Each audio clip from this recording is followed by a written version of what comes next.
Hello, my name is Karen Liberi. I'm here today to talk to you about your pelvic pain and some of the different components that are going to contribute to your pain. When you're dealing with pelvic pain, there are a variety of different ways to attack it in order to help everything to start to feel better. One of those components is being aware of stretching exercises that you can do to help to relieve the pain. If we're taking a look at the anatomy of the pelvis, right here where my hands are, these are your hip bones.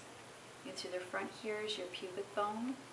If we take a look at the back, here is your lumbar spine, your sacrum, and your tailbone. So our pelvic floor muscles attach from our pubic bone all the way back to our tailbone, which gives us that hammock that we sit on. Now there are nerves that are going to come and innervate the pelvic floor muscles, and some of those are right inside the pelvis itself, and other nerves run through the muscles that attach to the pelvis on the outside. So it's going to be important that the muscles that are tight get stretched in order to help to minimize any stress being placed on the nerve that might be contributing to the pain. So the three main muscle groups that we're going to be stretching today are going to be the hip flexor muscles, and the hip flexor muscles attach from your spine as well as this part of your hip bone here. Okay, and I can show you a picture of that because sometimes I think a picture is worth 1,000 words.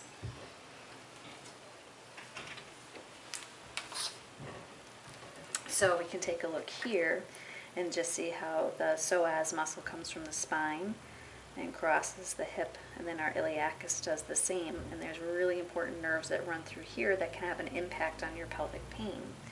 So we will show you a stretch for that one. The next muscle that we're going to stretch is going to be your quadratus lumborum, and your quadratus lumborum attaches to the back side of your hip and up to your spine from the back. So if we take a look at that muscle,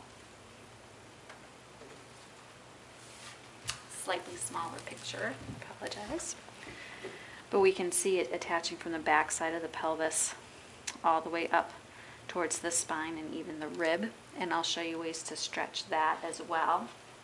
And then the final one is the piriformis muscle, and the piriformis muscle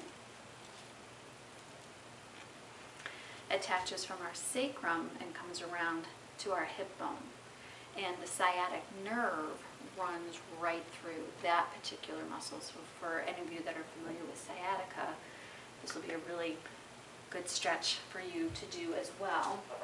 And just to give you a picture of that particular muscle, here we can see it from the back. Here's our sacrum, here's our hip bone, here's our hip, and we can see it attaching from the sacrum all the way over to the hip.